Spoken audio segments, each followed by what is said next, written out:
In Wintry Hills, a quiet and forgotten town near the Montana border, 42-year-old Emily Dawson managed the town's public library 8 hours a day. The library building was old, built in 1952, with tall windows and wooden floors that creaked when you walked on them. Emily had worked there for 7 years, and she knew every corner of the building. She had neither a flashy life nor a remarkable past. At least, that's what everyone thought. Apart from a few children who came to the library after school, hardly anyone chatted with her for more than a few minutes. She was known as calm, organized, and introverted. People respected her, but they didn't really know her. Emily's daily routine started at 6 every morning. She would make coffee in her small kitchen, check the weather through her window, and prepare for another day. While walking from her small house on Pine Street to the library on Main Street, people she met would smile at her politely, and she would respond the same way. Mrs. Peterson from the bakery always waved. Mr. Johnson, who owned the hardware store, would nod and say, "Good morning, Emily." But no one knew the dark secrets of her past. The town's old barber, Joe Henderson, described Emily as that strange librarian woman who never talks about herself. He would tell his customers, "She's been here 7 years, and I still don't know where she came from." Her neighbor, Margaret Wilson, would watch Emily working in her garden every Saturday morning, wondering why such a smart woman never got married or had children. For the townspeople, Emily was just a quiet woman who loved books and kept to herself. Emily was the only staff member working at the library. The town couldn't afford to hire more people, so she did everything: organizing books, helping visitors, managing the computer system, and even cleaning. About 15 people came daily. Most were elderly people, retirees who came to read newspapers and magazines, and sometimes high school students looking for resources for their homework. Emily knew each of them by name, their preferences, and their stories. Mrs. Thompson, a 67-year-old widow, came every Tuesday to get romantic novels. She had been coming for 5 years, ever since her husband died. Emily always saved the newest romance books for her. Young Tommy Martinez, a 16-year-old boy who struggled with math, asked for help with his homework twice a week. Emily would sit with him at the corner table and patiently explain algebra problems. And little Sarah Chen, only 8 years old, would read comic books for hours every Friday while her parents worked at their restaurant. Emily would make sure Sarah had juice and cookies while she read. But no one knew that Emily had earned a doctorate in artificial intelligence at MIT in her youth.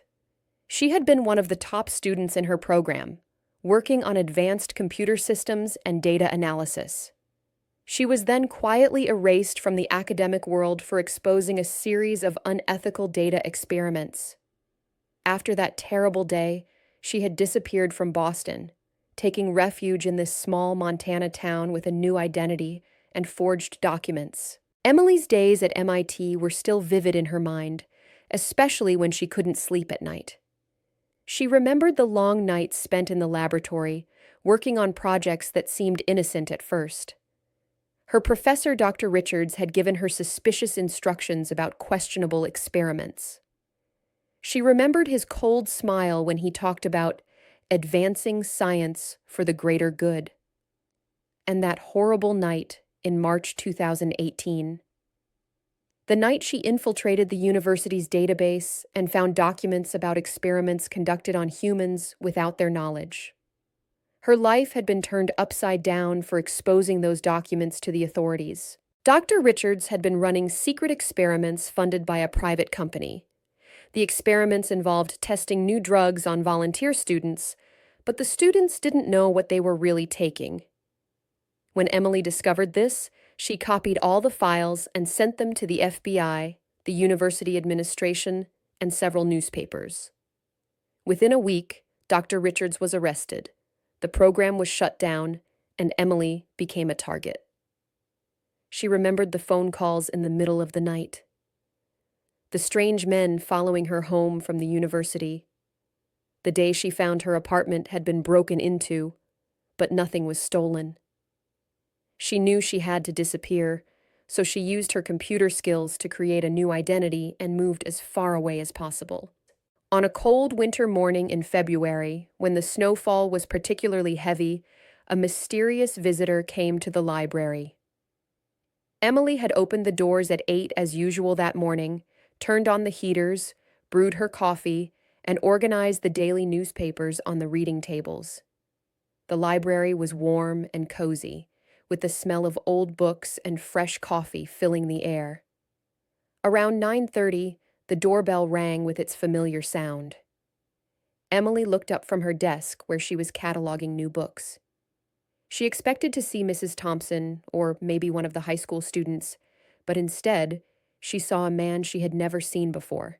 The man wore a thick civilian coat covered with snow, but his demeanor suggested a former military officer or federal agent. Emily had learned to recognize such people during her time at MIT. He was about 45 years old, with gray hair and sharp blue eyes. His walk was careful and calculated, like someone who was always ready for danger. When he entered through the door, he was scanning the surroundings as if there was a threat in every corner. "Good morning," said the man, stomping snow off his boots. There was a slight Eastern accent in his voice, maybe from New York or Boston. "My name is John Miller. I'm conducting research that requires confidentiality." Emily looked up from her work.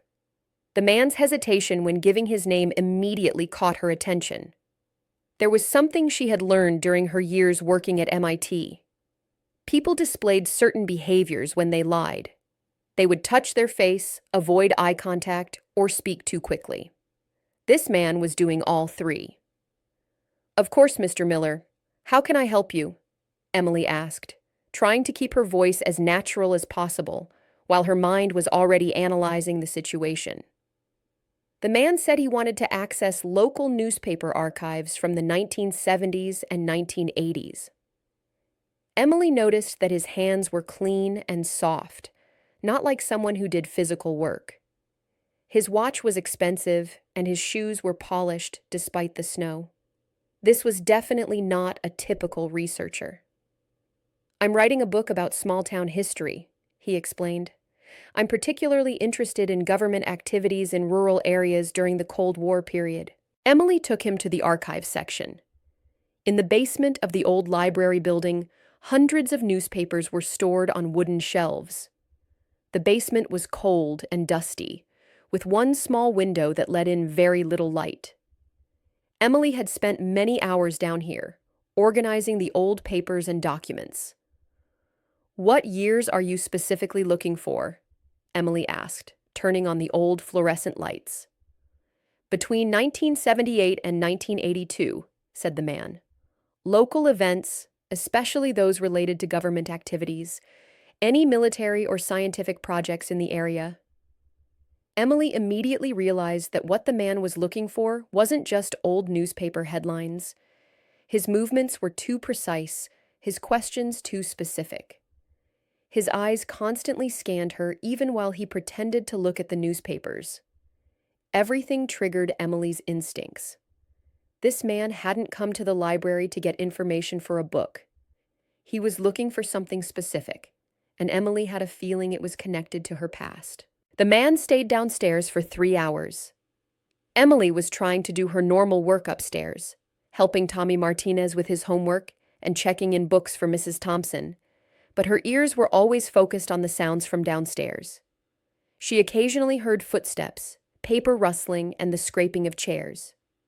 But at one point around noon, there was a long silence. This worried Emily. She made an excuse to Mrs. Thompson about needing to check on something and quietly went downstairs. The man was no longer at the table where she had left him. Emily looked around and found him near the back of the basement, examining a locked door that even she rarely approached. Emily went downstairs more quietly this time, saying she was taking a lunch break. She found the man trying to open the door of the locked archive room with some kind of small metal tool. That room was a special section that contained the oldest documents, sealed by the town council years ago. The label on the door read, "Historical Documents, Restricted Access." "I'm sorry," said the man, quickly pulling his hand away from the door handle and hiding the tool in his pocket. "I was looking for the bathroom. I got lost down here." Emily smiled politely, but she could feel the tension in the air. "The bathrooms are upstairs, Mr. Miller. Let me show you the way." She led him upstairs, watching his movements carefully. He walked like someone who had been trained in military or law enforcement. His eyes were constantly moving, checking exits and corners. When they reached the main floor, he thanked her and said he would continue his research tomorrow. "What time do you close?" he asked. 6 o'clock, Emily replied, but she was already planning to stay later to investigate what he had been doing. After the man left, Emily stood in front of the locked room in the basement and began to think. She had always been curious about this room, but had never had a reason to open it. The town's library had actually been created by converting an old government building from the 1940s.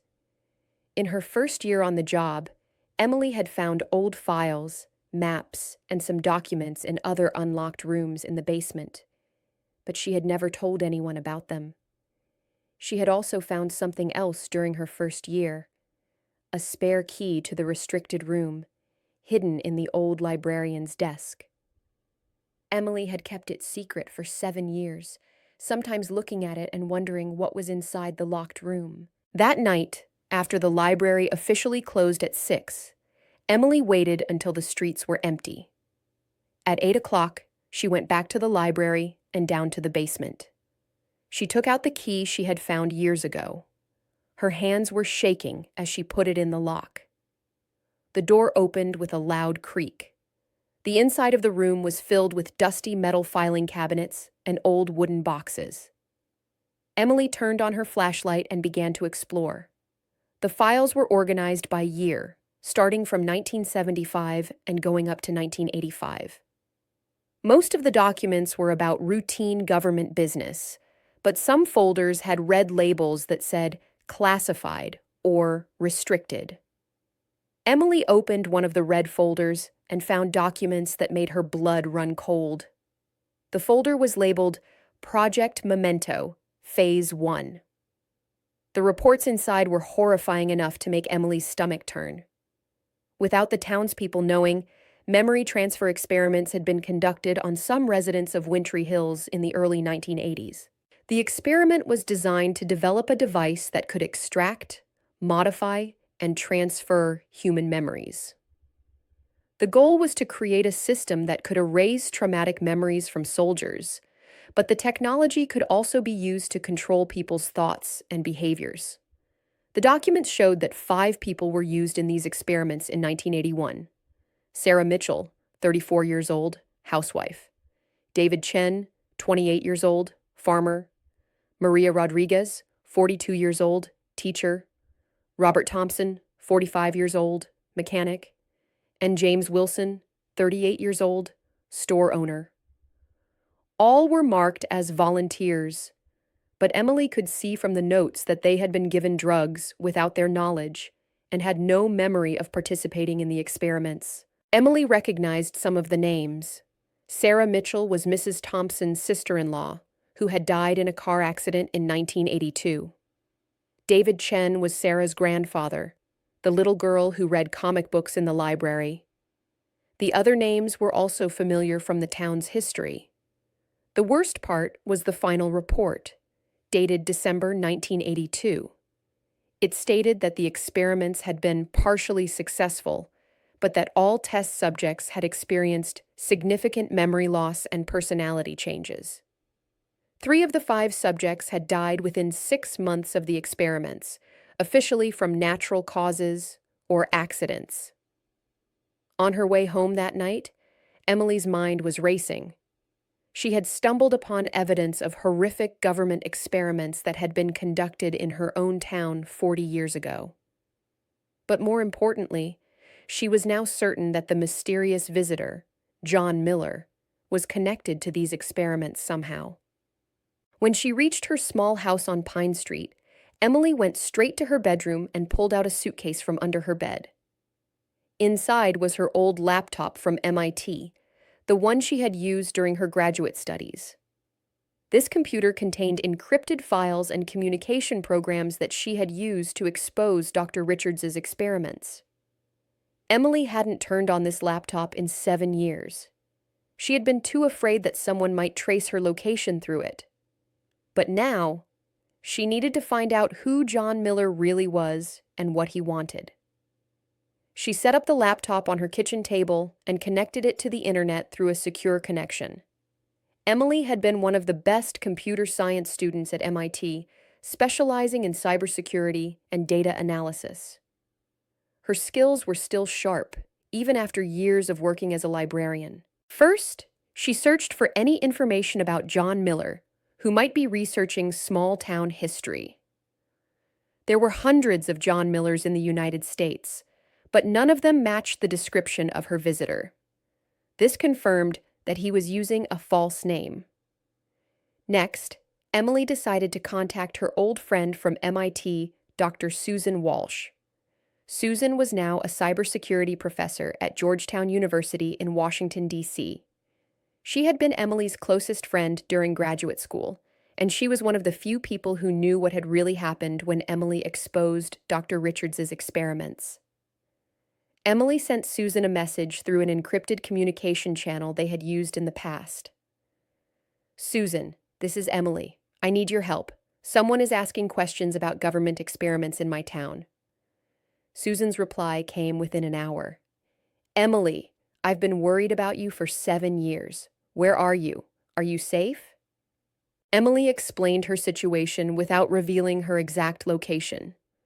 She described the mysterious visitor and asked Susan to help her identify him. Susan had connections with people in law enforcement and intelligence agencies through her work in cybersecurity. "I can try to help," Susan wrote back. "Can you describe this man in more detail? Any distinguishing features?" Emily provided a detailed description of John Miller, his age, height, hair color, facial features, and behavior patterns. She also mentioned his accent and the way he moved. Susan said she would check with her contacts and get back to Emily as soon as possible. While waiting for Susan's response, Emily began researching Project Memento online. She found very little information, just a few mentions in declassified government documents from the 1980s. Most of the details were still classified, but she could see that the project had been shut down in 1983 after budget constraints and ethical concerns. However, Emily found something that made her heart race. In a research paper published in 2020, she found a reference to renewed interest in memory transfer technology and mentions of a private company called Nurex Corporation that was developing advanced neurotechnology. Emily spent the rest of the night researching Nurex Corporation. The company was founded in 2015 by Dr. Marcus Richards, the same Dr. Richards who had been her professor at MIT. The company's website claimed they were developing revolutionary treatments for PTSD and memory-related disorders. But Emily could read between the lines. They were continuing the work from Project Memento. The next morning, Emily arrived at the library earlier than usual. She had barely slept, and her mind was full of questions and fears. She opened the doors at 7 and immediately went to the computer system to check if anyone had tried to access the library's network overnight. What she found made her blood run cold. Someone had indeed tried to access the library's computer system remotely. The attempts had been blocked by the basic security system, but Emily could see the traces of a sophisticated hacking attempt. Someone was trying to get into the library's records, probably looking for information about the townspeople. Emily spent the next hour strengthening the library's computer security. She used her old skills from MIT to install better firewalls and encryption systems. She also began monitoring the network for any suspicious activity. At 9 o'clock, Mrs. Thompson arrived for her usual Tuesday visit. She seemed more tired than usual, and Emily noticed that her hands were shaking slightly when she picked up her books. "Are you feeling all right, Mrs. Thompson?" Emily asked with concern. "Oh, I'm fine, dear. Just haven't been sleeping well lately. I've been having strange dreams about my sister-in-law, Sarah. She's been dead for 40 years, but I keep dreaming about her." Emily's heart skipped a beat. Sarah Mitchell had been one of the victims of the original Project Memento experiments.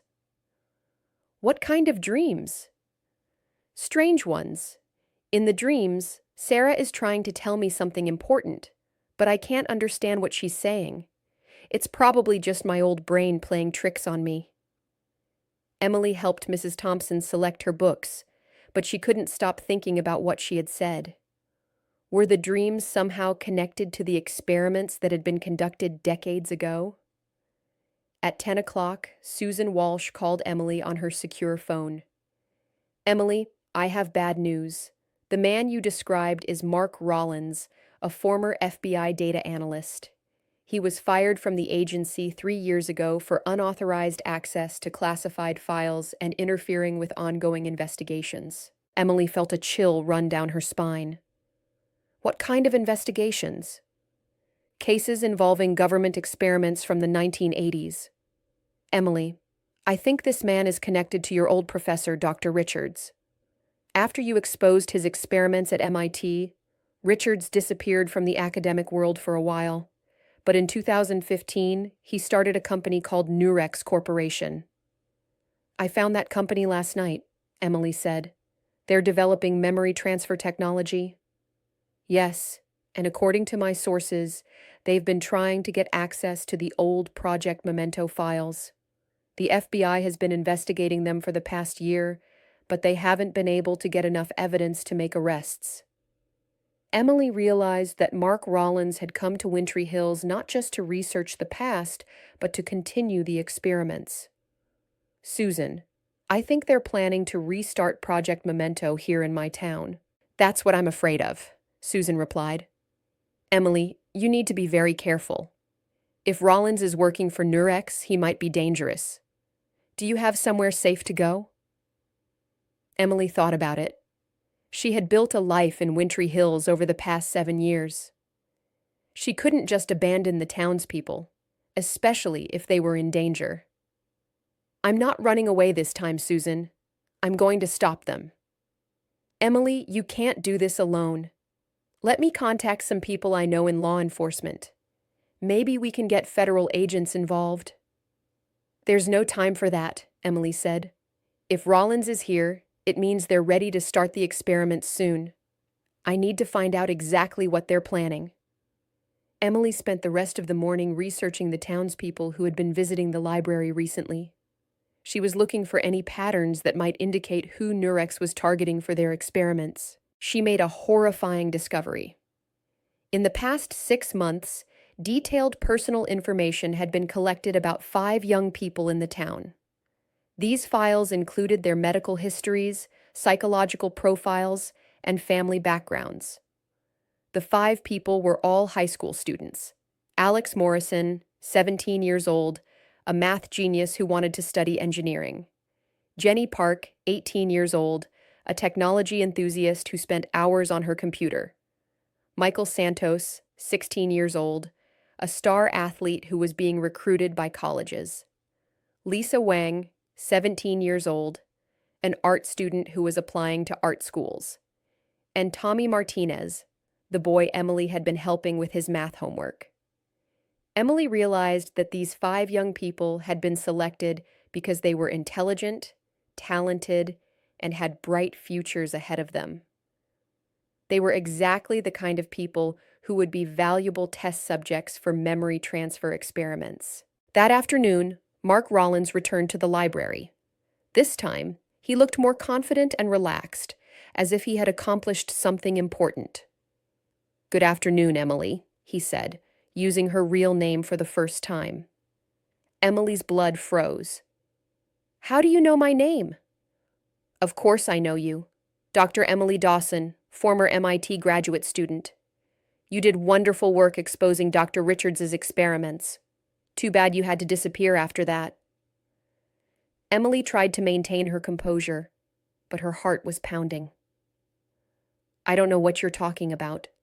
My name is Emily Carson, and I'm a librarian. Mark smiled coldly. Please, Emily. We both know that's not true. I've been looking for you for a long time. You caused a lot of trouble for some very important people. What do you want? Emily asked, her hand moving slowly toward the drawer where she kept a panic button. I want to offer you a job, Mark said, sitting down in the chair across from her desk. Dr. Richards sends his regards. He's been very successful since you helped shut down his MIT program. His new company, Nurex Corporation, is doing groundbreaking work in memory transfer technology. I'm not interested in working for Dr. Richards or anyone else, Emily said firmly. Oh, but I think you will be. You see, we're going to restart Project Memento right here in Wintry Hills. We have 5 perfect test subjects already selected, and we need someone with your skills to help us access their personal information and medical records. Emily realized that Mark was openly threatening the young people she had been trying to protect. You can't do this. I won't let you hurt innocent people. You don't have a choice, Mark said. If you don't help us, we'll simply take what we need by force. But if you cooperate, we can make this process much easier for everyone involved. Mark stood up and walked toward the door. I'll give you 24 hours to think about it. If you don't agree to help us, we'll proceed without you. And Emily, if you try to warn anyone or contact the authorities, things will become very unpleasant for you and your friends in this town. After Mark left, Emily sat at her desk for several minutes, trying to process what had just happened. She was no longer just a librarian hiding from her past. She was now the only person who could protect the townspeople from a dangerous experiment. Emily realized that she had to act quickly. Mark and his associates were probably already preparing to begin the experiments. She needed to find out where they were staying, what equipment they had brought, and how many people were involved. That evening, after the library closed, Emily drove to the Mountain View Inn, the only hotel in Wintry Hills. She parked across the street and watched the building. She saw Mark's SUV in the parking lot, along with 2 other vehicles she didn't recognize. Emily counted at least 4 people going in and out of the hotel. Mark was clearly not working alone. She also noticed that they were carrying cases and equipment that looked like scientific instruments. Using her old surveillance skills from MIT, Emily spent 2 hours watching the hotel. She was able to identify the room numbers where Mark and his associates were staying.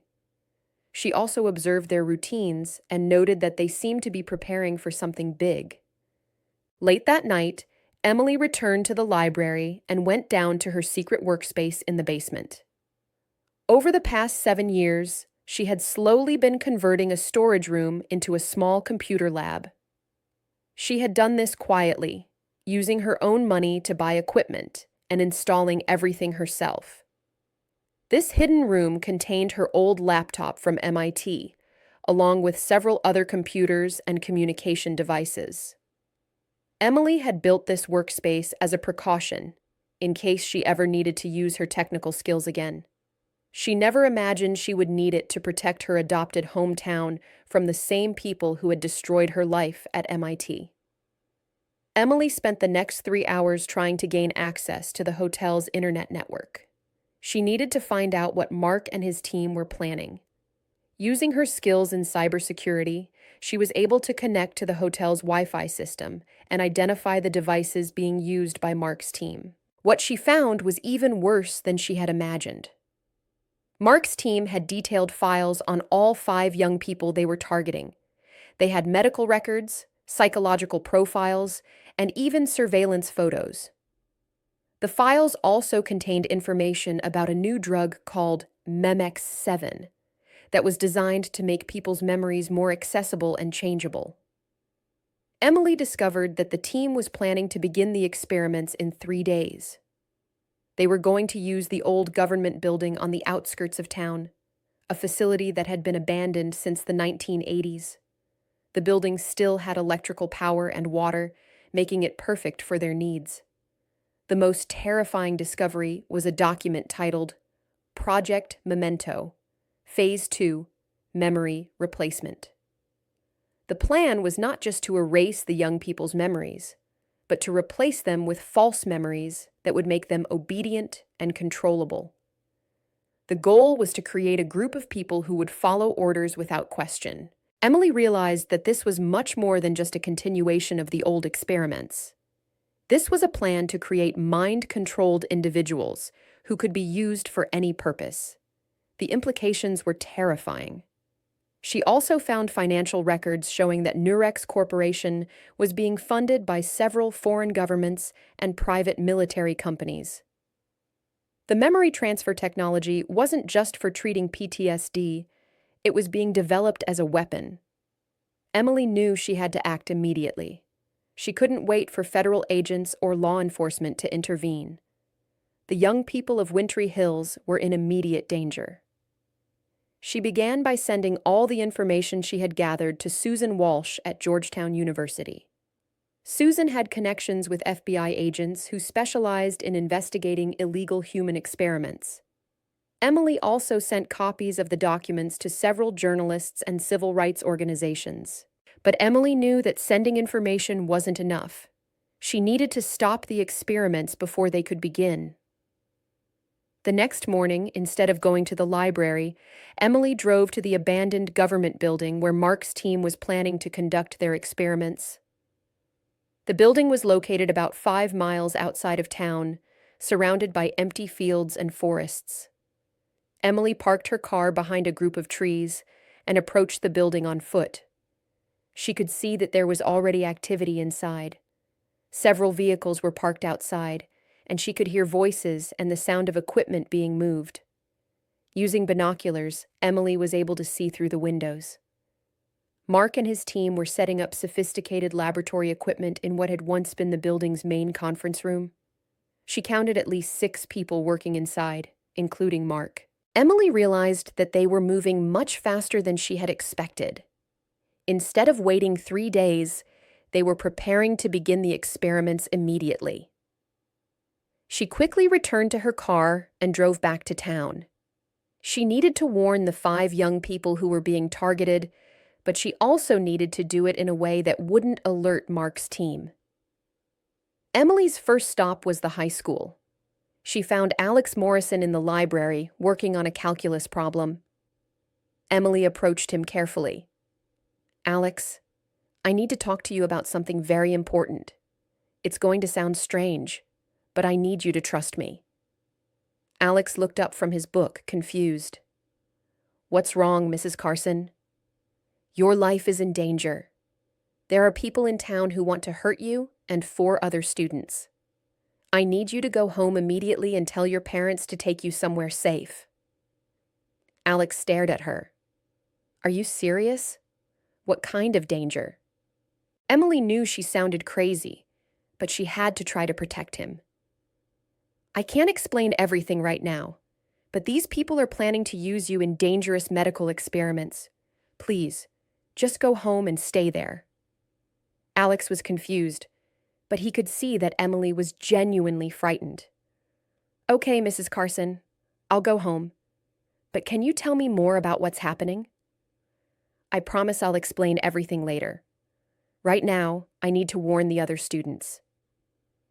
Emily spent the next 2 hours visiting the homes of Jenny Park, Michael Santos, Lisa Wang, and Tommy Martinez. She gave each of them the same warning, asking them to stay home and avoid going anywhere alone. Some of the parents were skeptical, but Emily's reputation in the town helped convince them that she was serious. Mrs. Martinez, Tommy's mother, was particularly worried. "Mrs. Carson, should we call the police?" she asked. "I don't think the local police can handle this," Emily replied. "These people have connections with federal agencies. I'm trying to contact people in Washington who can help us." By the time Emily finished warning all 5 families, it was already afternoon. She knew that Mark's team would soon realize that their targets were no longer accessible. She needed to prepare for what would happen next. Emily returned to the library and went down to her secret workspace. She began setting up a communication system that would allow her to contact federal agents directly. She also started copying all the evidence she had gathered onto multiple storage devices. At 5 o'clock, Emily received a phone call from Susan Walsh. "Emily, I've been in contact with the FBI. They're taking your information very seriously. A team of agents is being sent to your location, but they won't arrive until tomorrow morning." "That might be too late," Emily said. "Mark's team is already setting up their equipment. They're planning to begin the experiments tonight." "Emily, you need to get out of there. These people are dangerous. If they realize that you've warned their targets, they might come after you." "I can't abandon the townspeople, Susan. This is my responsibility." "It's not your responsibility to save everyone, Emily. You've done enough by exposing these experiments twice. Let the FBI handle it now." But Emily had already made up her mind. She wasn't going to run away this time. She was going to stop Mark's team herself. That evening, Emily prepared for what she knew would be the most dangerous night of her life. She gathered all the evidence she had collected and stored it in multiple locations. She also set up an automatic system that would send all the information to news organizations and federal agencies if she didn't check in every 6 hours. At 9 o'clock, Emily drove back to the abandoned government building. She parked her car in the same location as before and approached the building on foot. This time, she was carrying a bag with her old laptop and several other devices. The building was now brightly lit, and Emily could see that Mark's team had completed their setup. Through the windows, she could see sophisticated medical equipment, computers, and what looked like some kind of chair with wires and sensors attached to it. Emily found a way to enter the building through a back door that had been left unlocked. She quietly made her way through the dark hallways, trying to get closer to the main room where the experiments were supposed to take place. She could hear voices from the main room. Mark was talking to someone on the phone, explaining that they had encountered unexpected resistance and that they might need to adjust their timeline.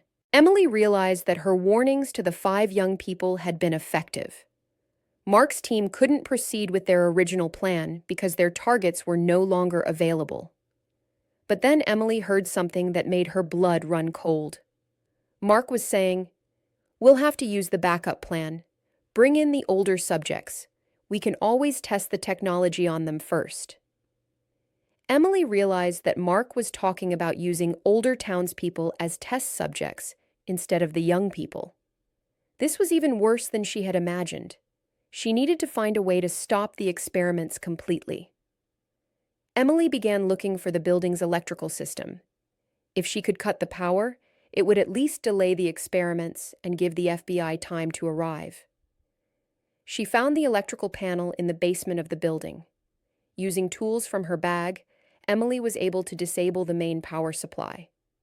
The building was suddenly plunged into darkness. Emily could hear shouting and confusion from upstairs. She used the darkness to her advantage, moving through the building and trying to find a way to access Mark's computers and communication systems. But as she was moving through the hallway, Emily heard footsteps behind her. Someone was following her with a flashlight. "Emily!" Mark's voice echoed through the dark building. "I know you're in here. You can't stop this project. It's too important." Emily tried to move quietly, but the old building's wooden floors creaked under her feet. She could hear Mark and at least 2 other people searching for her. "Emily, you don't understand what we're trying to accomplish here," Mark called out. "This technology can help millions of people. We can erase traumatic memories, cure depression, even prevent criminal behavior. You're standing in the way of scientific progress." Emily found a room where she could hide and set up her laptop. She connected it to the building's internet system and began uploading all the evidence she had collected to a secure server. If something happened to her, At least the information would be preserved. While the upload was in progress, Emily heard footsteps approaching her hiding place. She grabbed her laptop and ran toward the back of the building, looking for another exit. But as she rounded a corner, she came face to face with one of Mark's associates. The man was carrying a gun. "Dr. Emily Dawson," he said with a smile. "We've been looking for you for a long time." Emily was taken back to the main room, where Mark and his team had set up emergency lighting. The power was still out, but they had generators that were keeping their equipment running. "Emily, you've caused us a lot of trouble," Mark said, gesturing for her to sit in one of the chairs. "But perhaps this is actually a good opportunity. We can test our new memory transfer technology on you first. After all, you know more about our project than anyone else." Emily looked around the room. There were 6 people in total: Mark, 3 other men, and 2 women. All of them looked like scientists or technicians. The equipment they had brought was incredibly sophisticated, far more advanced than anything she had seen during her time at MIT. "This technology is amazing, Emily," Mark continued. "We can extract your memories and study them in detail. We can see exactly what you learned about Dr. Richards's experiments. We can even implant false memories to make you forget everything that happened." Emily realized that Mark was planning to use her as a test subject for the memory transfer technology, but she also realized that he had made a mistake by bringing her into the room with all the equipment. "You're insane," Emily said, trying to buy time while she looked for an opportunity to escape. "You can't just experiment on people without their consent." "Consent is a luxury we can't afford," Mark replied. "The potential benefits of this technology are too great. We can create a world without traumatic memories, without mental illness, without criminal behavior. Imagine a society where everyone is happy and productive." "You mean a society where everyone is controlled by people like you?" Emily said. While Mark was talking, Emily noticed that one of the computers was still connected to the internet. If she could access it, she might be able to send a distress signal, or at least complete the upload of evidence that had been interrupted when the power went out. "You're just like Dr. Richards," Emily said, trying to keep Mark distracted. "You think you're saving the world, but you're actually destroying it. Do you know what happened to the people who were used in the original Project Memento experiments?" Mark's expression changed slightly. "That was 40 years ago. The technology was primitive then. We've made enormous improvements." 5 people died, Mark. They were ordinary people with families, dreams, and futures. Sarah Mitchell had 2 young children. David Chen was planning to get married. Maria Rodriguez was a beloved teacher. They all died because of experiments like the ones you're planning.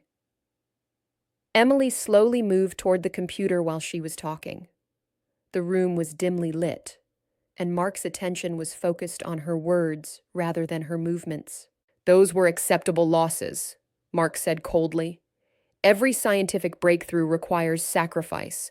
The polio vaccine, antibiotics, surgical techniques, they all cost lives during development, but they saved millions more lives in the long run."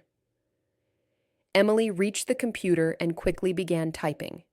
She activated the upload system and started sending all her evidence to multiple recipients. The progress bar showed that the upload was moving quickly. "What are you doing?" one of Mark's associates asked, noticing Emily's movements. Emily knew she had been discovered, but she needed just a few more minutes to complete the upload. "I'm showing you something," she said, turning the computer screen toward Mark. "These are the files from the original Project Memento. Look at the photos of the test subjects before and after the experiments." Mark looked at the screen, and his face went pale. The photos showed the devastating effects of the memory transfer experiments. People who had been healthy and happy before the experiments looked confused, frightened, and broken afterward. "This is what your advanced technology really does to people," Emily said. "You're not curing anything. You're destroying human consciousness itself." The upload reached 95% completion. Emily knew she needed to keep everyone distracted for just a few more seconds. Dr. Richards lied to you, just like he lied to me, Emily continued. He doesn't care about helping people. He only cares about power and control. And you're helping him create a weapon that could be used to control entire populations. Enough, Mark shouted, grabbing Emily's arm and pulling her away from the computer. You don't understand the bigger picture. This technology is going to change the world, but it was too late. The upload had completed. All of Emily's evidence had been sent to the FBI, news organizations, and civil rights groups. Even if something happened to her, the truth about Project Memento would survive. At that moment, Emily heard something that made her heart leap with hope. Car engines were approaching the building. Multiple vehicles were pulling up outside, and she could see flashing lights through the windows. FBI! This is a federal raid! A voice shouted through a megaphone. Everyone inside the building, come out with your hands visible! Mark and his team looked at each other in panic. Emily smiled for the first time that night. How did they find us so fast? One of the associates asked. I've been sending them information all day, Emily said. They know everything about your project, your funding, and your plans. It's over, Mark.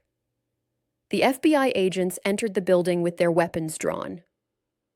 Emily had never been so happy to see federal agents in her life. 3 days later, Emily returned to the library. She felt like she was returning to a different world. The news of the FBI raid had spread quickly through the town, and everyone knew that Emily had been involved in stopping a dangerous conspiracy. The story had made national headlines. Librarian exposes secret government experiments. Small-town hero stops mind control plot. And MIT graduate saves Montana community. Emily had given interviews to several news organizations, but she tried to keep the focus on the victims of the experiments rather than on herself. She sat at her familiar desk, surrounded by the books she had been organizing for 7 years. It was as if each book was thanking her for protecting the town and its people. The library felt peaceful and safe again. Tommy Martinez was the first person to visit her after the library reopened. He looked nervous and excited at the same time. Mrs. Carson, Dr. Dawson, he said, stumbling over her name. I saw you on TV. You're really a hero. Emily smiled. Please, just call me Emily. And I'm not a hero, Tommy. I just did what I thought was right. But you saved all of us. That man was going to do terrible things to me and my friends. Sometimes we have to stand up for what's right, even when it's scary, Emily said. That's what being part of a community means. We take care of each other. Tommy sat down at his usual table and opened his math book. Will you still help me with my homework? Now that everyone knows you're a famous scientist? Emily laughed. Of course I'll help you with your math. That's what librarians do. Over the next few days, Emily received visitors from all over the town. Mrs. Thompson came to thank her personally, bringing a homemade apple pie. I knew there was something special about you, dear, she said. I just didn't know how special. Jenny Park, the technology-enthusiastic teenager who had been one of Mark's targets, asked Emily to teach her about computer programming and cybersecurity. I want to learn how to protect people the way you did, she said. Alex Morrison, the math genius, was fascinated by Emily's background in artificial intelligence. Could you tell me about your research at MIT? He asked. I'm thinking about applying there for college. Emily spent hours talking with Alex about the possibilities and dangers of artificial intelligence. She also told him about the importance of ethics in scientific research. Science is a powerful tool, Emily explained. It can be used to help people or to hurt them. The choice depends on the scientist. Always remember that your research should benefit humanity, not just advance your career. Lisa Wong, the art student, created a painting of Emily standing in front of the library. In the painting, Emily was surrounded by books that were glowing with light, representing knowledge and truth. Lisa gave the painting to Emily as a gift. "You showed us that knowledge is power," Lisa said, "but you also showed us that power should be used to protect people, not to control them." Michael Santos, the athlete, asked Emily to speak to his sports team about courage and determination. "You faced people with guns and didn't give up," he said. "That's the kind of courage I want to have." Emily was touched by all the attention, but she was also eager to return to her normal life as a librarian. She had missed the quiet routine of organizing books, helping students with their homework, and chatting with the elderly visitors who came to read newspapers. A week after the FBI raid, Emily received a call from Agent Sarah Miller, who had led the investigation into Project Memento. Agent Miller wanted to meet with Emily to discuss the case and to make her an official offer. They met at a small cafe in the center of town. Agent Miller was a woman in her 40s with short gray hair and intelligent eyes. She reminded Emily of some of her former professors at MIT. "Dr. Dawson, I want to thank you personally for your courage," Agent Miller said. "Your evidence was crucial in shutting down not just this operation, but the entire Nurex Corporation network." Emily learned that the FBI had arrested Dr. Richards and 12 other people involved in the conspiracy. They had also seized millions of dollars in illegal funding and shut down secret laboratories in 3 different states.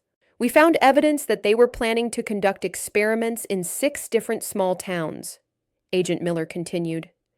"You probably saved hundreds of lives by exposing this conspiracy." "What about the people who were used in the original experiments in the 1980s? Emily asked. "We're still investigating that. Based on your evidence, we've opened a cold case investigation into those deaths. The families of the victims will finally get some answers." Agent Miller then made Emily an offer that she had been expecting. "Dr. Dawson, the FBI would like to offer you a position as a consultant on technology crimes. Your expertise in artificial intelligence and cybersecurity would be invaluable to our investigations." Emily thought about the offer for a moment. It would mean leaving Wintry Hills and returning to the world of federal investigations and high-tech crime. It would also mean good pay and the opportunity to use her skills to help people on a national level. "I appreciate the offer, Agent Miller," Emily said, "but I think I'll stay here. This is my home now, and these people are my family." Agent Miller smiled. "I understand. But if you ever change your mind, or if you're interested in part-time consulting work, please let me know. We could use someone with your skills and integrity." Emily agreed to consider part-time consulting work. She realized that she could help the FBI investigate technology crimes while still maintaining her life in Wintry Hills. After Agent Miller left, Emily walked back to the library. She felt at peace with her decision. She had found her place in the world, and it was right here in this small town, surrounded by books and people who cared about each other. That afternoon, Principal Johnson from the high school called Emily and asked her to give a presentation to the students about science ethics and career choices. Emily agreed, realizing that she had an opportunity to inspire the next generation of scientists and researchers. The presentation at the high school was held in the main auditorium, and it was packed with students, teachers, and parents. Emily had never spoken to such a large audience before, but she felt confident and prepared. She began her presentation by talking about her journey from MIT to Wintry Hills. She explained how she had discovered the unethical experiments at MIT and made the difficult decision to expose them, even though it meant destroying her academic career. "I learned that being a scientist means more than just conducting research," Emily said. "It means taking responsibility for how your work affects other people. It means having the courage to speak up when you see something wrong." She talked about the importance of ethics in scientific research and the need for scientists to consider the long-term consequences of their work. She also emphasized that scientific knowledge should be used to benefit all of humanity, not just a select few. Technology is a tool, Emily explained. Like any tool, it can be used for good or evil. The choice depends on the person using it. As future scientists and researchers, you have a responsibility to use your knowledge wisely. Emily then talked about her experience stopping the Project Memento conspiracy. She explained how she had used her technical skills to gather evidence and expose the truth. But she emphasized that the real heroes were the people who had supported her and trusted her. "I couldn't have done this alone," Emily said. "I had help from friends, from FBI agents, from people in this community who believed in doing what's right. Real heroism isn't about being perfect or fearless. It's about working together to protect each other." After the presentation, several students approached Emily with questions about careers in science and technology. Jenny Park asked about cybersecurity programs at universities. Alex Morrison wanted to know about artificial intelligence research that focused on helping people rather than controlling them. "The most important thing," Emily told them, "is to never forget why you wanted to become a scientist in the first place. If you're doing it to help people, you'll make the right choices. If you're doing it for power or money, you might lose your way." Tommy Martinez, who had been one of the targets of the conspiracy, asked Emily a question that touched her heart. "Dr. Dawson, how do you know when it's time to be brave?" Emily thought about the question for a moment. "You don't have to wait until you feel ready to be brave, Tommy. Sometimes you just have to start acting, even when you're scared. Courage isn't the absence of fear. It's doing what's right despite the fear." Over the next few weeks, Emily continued to receive visitors from around the country. Journalists wanted to interview her about her experience. Other scientists wanted to learn from her example. Several universities offered her teaching positions. But Emily was content with her life in Wintry Hills. She had found her purpose as a librarian, teacher, and protector of her community. She realized that heroism didn't require fame or recognition. It just required doing what was right when it mattered most. 3 months after the FBI raid, Emily received a letter that changed her perspective on the impact of her actions. The letter was from Dr. Jennifer Chen, a neuroscientist at Stanford University, who had been following the Project Memento case. Dr. Chen explained that she had been working on memory-related research for the past 5 years, but she had been pressured by her department to focus on military applications rather than medical treatments. After reading about Emily's experience, she had found the courage to change the direction of her research. "Your example showed me that scientists have a responsibility to stand up for what's right," Dr. Chen wrote. "I've now shifted my research to focus on helping people with Alzheimer's disease and other memory disorders. I'm working on treatments that enhance memory rather than controlling it." Emily realized that her actions had inspired other scientists to think more carefully about the ethical implications of their work. She began receiving letters from researchers around the world who had been motivated by her example to make changes in their own careers. Dr. Michael Rodriguez, a computer scientist at Carnegie Mellon University, wrote that he had stopped working on facial recognition technology for surveillance purposes and had started focusing on using artificial intelligence to help people with disabilities. Dr. Sarah Kim, a biotechnology researcher, explained that she had left her job at a pharmaceutical company that was developing drugs for military use and had started working for a nonprofit organization that was developing treatments for rare diseases. Emily was amazed by the ripple effect of her actions. She had thought she was just protecting her small town, but she had actually sparked a movement among scientists to prioritize ethics and human welfare in their research. She decided to use her growing influence to create something positive. Working with Susan Walsh at Georgetown University, Emily established the Ethical Science Foundation, a nonprofit organization that would provide funding for research projects that focused on helping people rather than controlling them.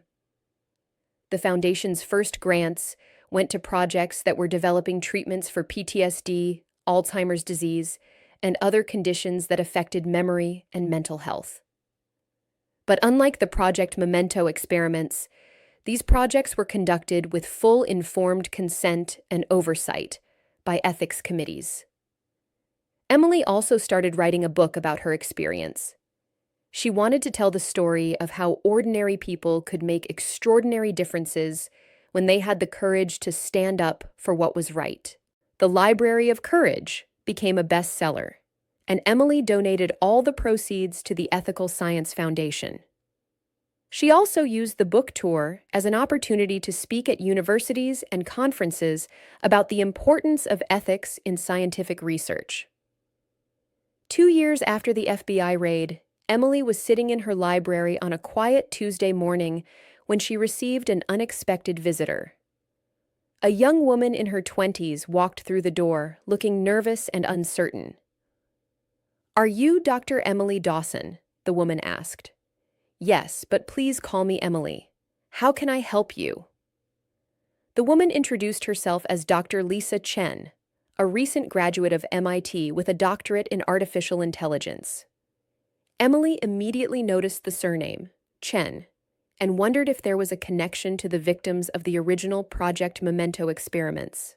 "I'm David Chen's granddaughter," Lisa explained, confirming Emily's suspicion. "My grandfather was one of the people who was used in the experiments here in the 1980s. Emily felt a chill run down her spine. David Chen had been one of the 5 victims of the original Project Memento experiments. His death had been officially ruled an accident, but Emily knew the truth. "I've been researching my grandfather's death for the past 5 years," Lisa continued. "I always knew there was something strange about it, but I could never find any evidence. When I saw the news about what you did, I realized that you might have the answers I've been looking for."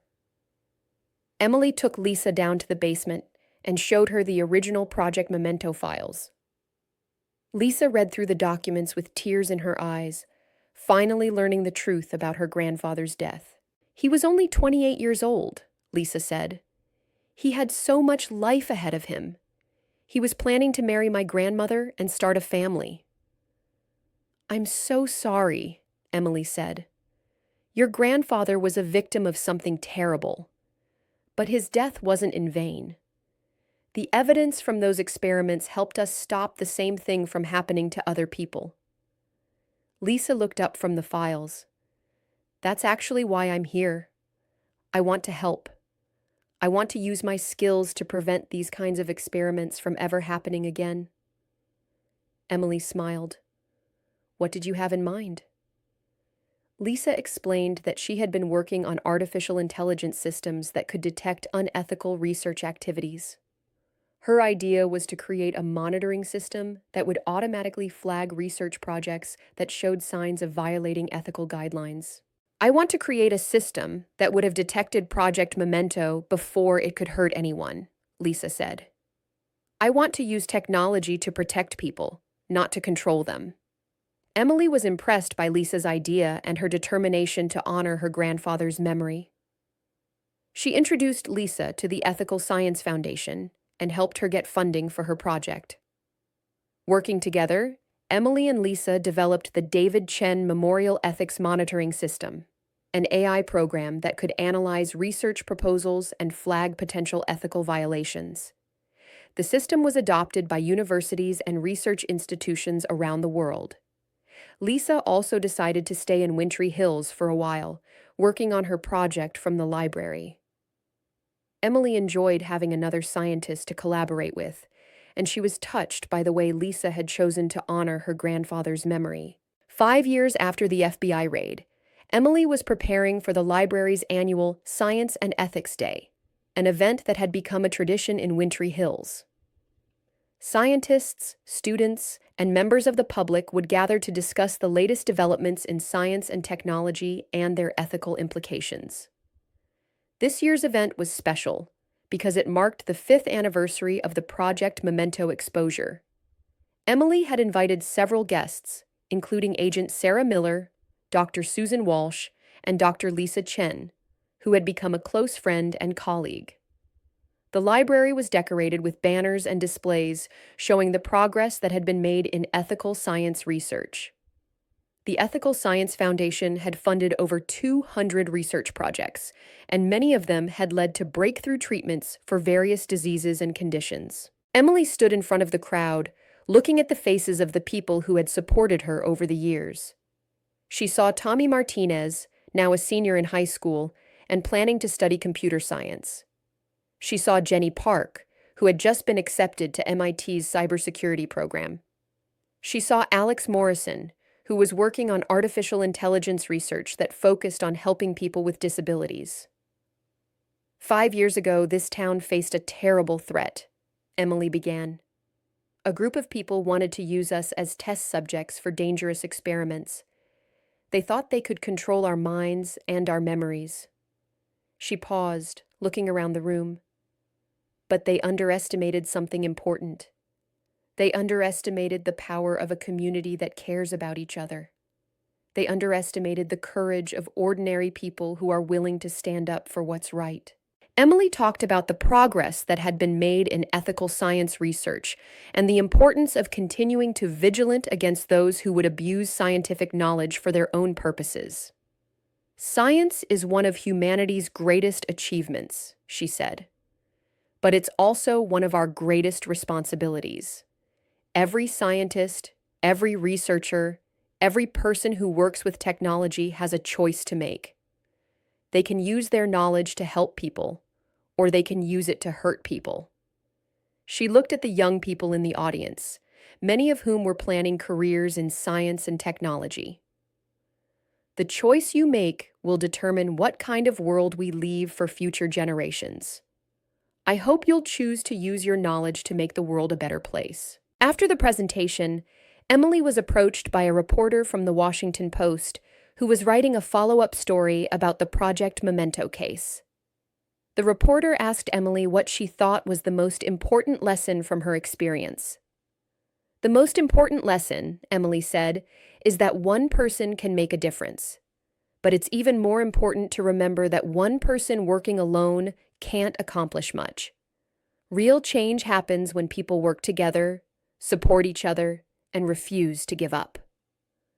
The reporter also asked Emily about her plans for the future. Would she ever consider leaving Wintry Hills and returning to academic research? Emily looked around the library, at the books on the shelves, and the people who had come to hear her speak. "This is where I belong," she said. "I'm not just a librarian or a scientist. I'm a member of this community. And communities need people who are willing to stand guard, to watch for danger, and to protect those who can't protect themselves." 10 years after the FBI raid, Emily Dawson was still working at the Wintry Hills Public Library. She was now 52 years old, and her hair was starting to show streaks of gray. But her eyes were still bright with intelligence and determination. The library had grown and changed over the years. There was now a new wing dedicated to science and technology resources, funded by donations from people who had been inspired by Emily's story. The basement had been converted into a public computer lab where people could learn about cybersecurity and digital privacy. Emily had also written 2 more books: The Ethics of Artificial Intelligence and Protecting Privacy in the Digital Age.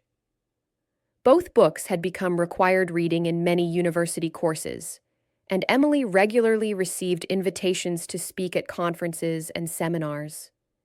But her favorite part of her work was still the daily routine of helping people find the information they needed. She helped students with their homework, elderly people with their computer problems, and parents who wanted to learn about internet safety.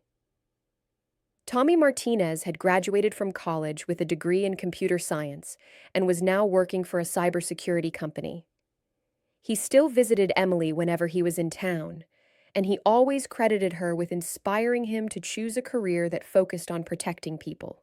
Jenny Park had become a FBI cybersecurity specialist and was working on cases involving technology crimes.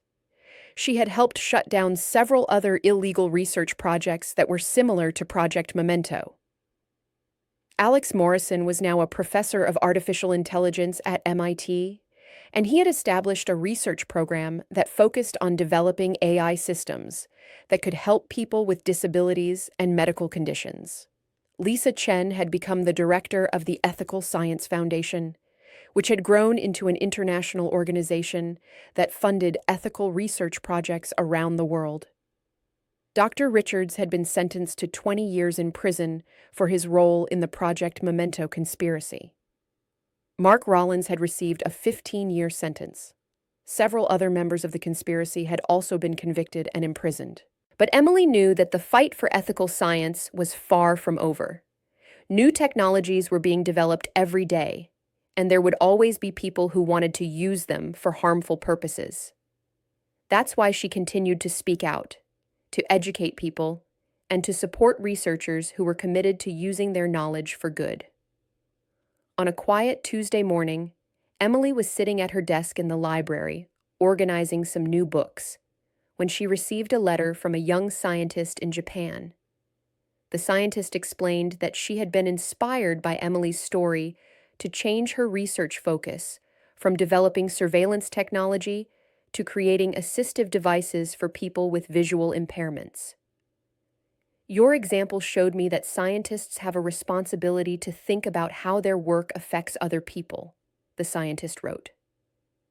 I want to use my knowledge to help people, not to control them. Emily smiled as she read the letter. She had received hundreds of similar letters over the years, from scientists, students, and ordinary people who had been motivated by her story to make positive changes in their own lives. She realized that this was the true measure of her success. It wasn't the awards she had received or the books she had written. It was the ripple effect of her actions, the way her courage had inspired others to find their own courage. Emily Dawson had shown that heroism doesn't require superpowers or special abilities. It just requires ordinary people who are willing to do extraordinary things when the situation demands it. She had proved that librarians, teachers, and other quiet professionals could be just as heroic as soldiers or police officers. Most importantly, she had demonstrated that knowledge is indeed power, but only when it's used to protect and serve others rather than to control them. As Emily sat in her library, surrounded by books and the quiet hum of people learning and growing, she knew that she had found her true calling. She was a guardian of knowledge, a protector of truth, and a quiet hero in a world that needed more people like her. The library was more than just a building filled with books. It was a symbol of hope, a place where people could come to learn, to grow, and to find the courage to stand up for what was right.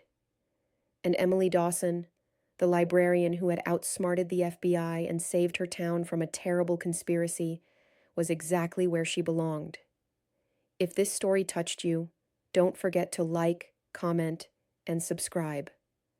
We'd love to hear what inspired you the most. And where in the world are you watching from? Let us know below.